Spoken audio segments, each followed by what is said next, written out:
Okay sir. जी, आप जामिया कलकुआ, जहाँ हिंदुस्तान भर के तलबा दीनी असरी तालीम हासिल करते हैं, लॉकडाउन की वजह से सभी बच्चे रुक गए थे। उधर बच्चों के पेरेंट्स भी परेशान थे कि हमारे बच्चों का क्या होगा, कब आएंगे। इस दरमियान हमने ज़िले के लेवल से कोशिश की गई, हमारे कलेक्टर साहब ने, प्रांत साहब ने और हमारे MLA सर जो अभी मिनिस्टर है KC पाडवी साहब, उन लोगों ने बहुत जान तोड़ मेहनत की और यहाँ तक आज हम पहुँचे कि आज हमारे बच्चे ट्रेन में बैठे हुए हैं और उनके चेहरे मुस्कुरा रहे हैं कि वो अपने माँ बाप से कल मिलेंगे। तो मैं इस मौके पर कलेक्टर साहब और प्रांत साहब, स्टाफ और हमारे KC पाडवी साहब, इसी तरीके से हमारे सत्तार साहब और जितने भी लोग हैं जिन्होंने कोशिश की, मेहनत की, हम उन सबके आभारी हैं और सब के लिए दिल से दुआ करते हैं कि हमारे बच्चों का जिन्होंने काम किया, अल्लाह उन सबको कामयाबी अता फरमाए।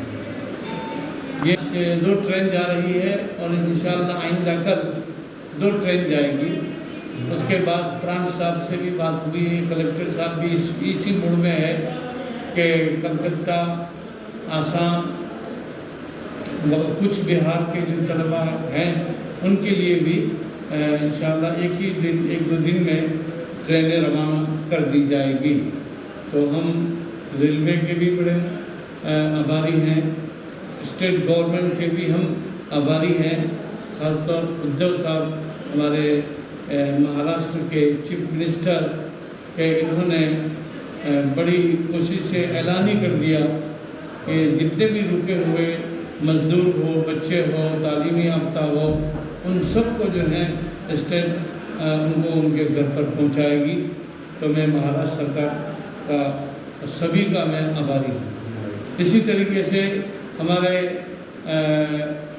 डॉक्टर गावित साहब की बेटी हिना गावित, जिनको हम नहीं भूल सकते कि उन्होंने हमारे बड़े मसले के अंदर में ख़ासतौर से बिहार गवर्नमेंट के साथ बातचीत करने में, उनके लोगों के साथ बात करने में उन्होंने भी अच्छा रोल अदा किया और गवर्नमेंट ऑफ बिहार ने इस बात की भी मंजूरी दी है कि वो पूरा किराया जामिया को वापस करेगा।